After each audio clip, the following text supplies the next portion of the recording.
Hi, my name is Gabriela Traver, and my presentation is on the Big Five traits and how I think they can be useful to predict behavior.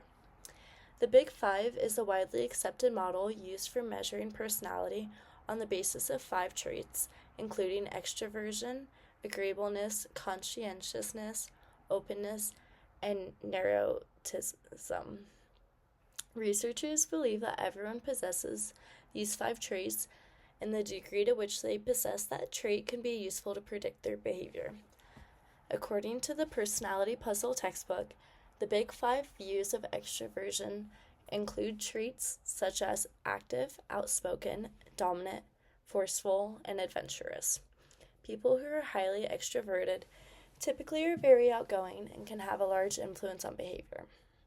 It can be very difficult for them to act different as they are set in their ways.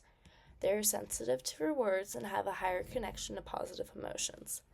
People who score high on neuroticism typically struggle at dealing with their problems and have more negative reactions.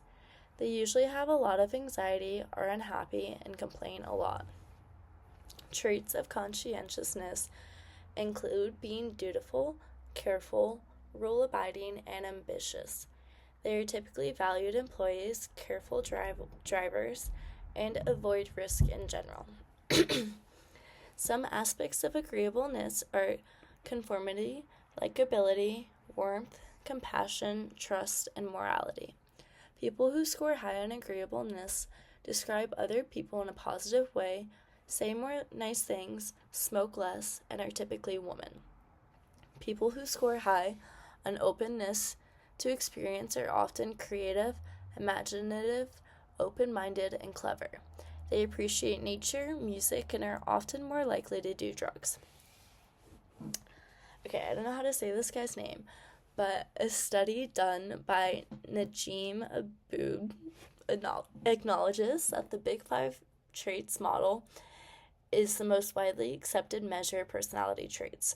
He wanted to focus on 8 observations related to the Big Five, including the meaning of the traits, the history of the Big Five model, unity or hierarchy of traits, number of traits, 3 perspectives on Big Five questionnaires, Big Five and performance, and the need for a 6th trait.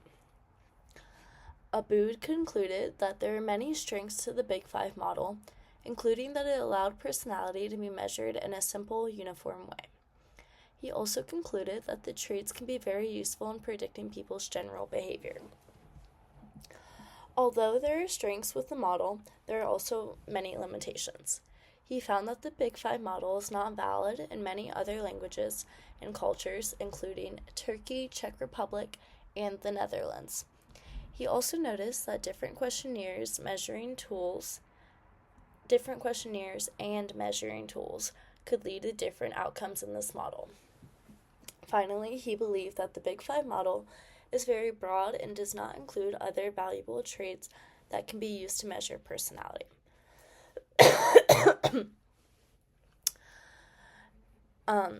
Deborah Cobb-Clark and Stephanie Scher performed a study called The Stability of Big Five Personality Traits. This study measured the Big Five personality traits of working-age adults over a 4-year period, and they found that these traits were relatively stable for each individual. It was also shown that even when these adults experience extreme life changes, their Big Five personality traits remain consistent, with only a few exceptions. Cobb-Clark and Scher noted that some people's scores on the traits may have moved a little bit throughout the years, but it was not enough to be concluded as economically meaningful. Overall, they concluded the Big Five traits were found to be strong indicators of personality and behaviors throughout an individual's life. I believe that since the Big Five traits have shown stability over the years in the same individuals, I think that they do a good job of measuring personality from a general perspective. The study of Cobb-Clark and Stephanie Scher mentioned that throughout the years, there could be minor changes in personality and behavior. For example, someone who scored very high on conscientiousness will show up to work every time on day and every day on time and do their job to the best of their ability, showing reliability. However, if they found out that their partner cheated on them that week, their behavior and personality could severely change for the following weeks. They might skip or show up late to some of their shifts and not perform to their greatest extent. At the same time, someone who has scored very low on conscientiousness might just fully quit their job and drop all their responsibilities. It is valid to conclude that people who score high on neuroticism will have a lot of anxiety and struggle if they receive negative feedback, like being told someone does not like them. Someone who is low on neuroticism will most likely brush that feedback off. It is accurate to say someone with high extroversion will more likely to be found drinking at a party than an introvert. People with higher openness often like to play musical instruments and explore nature compared to someone that is closed off. Someone that has high agreeableness will be less likely to take part in criminal activities and instead participate more in religious activities. The degree to which someone ranks on a specific trait is a better indicator for their behavior.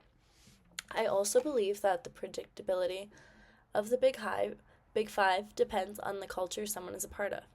Different cultures value different traits, and just because these 5 traits are important in Western culture does not mean that they are valued the same in others.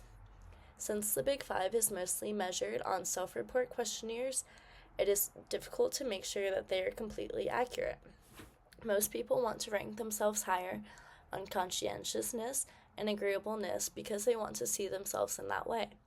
Overall, I think there are many downsides to the Big Five model, but it can be useful to predicting someone's general behavior based off of these traits.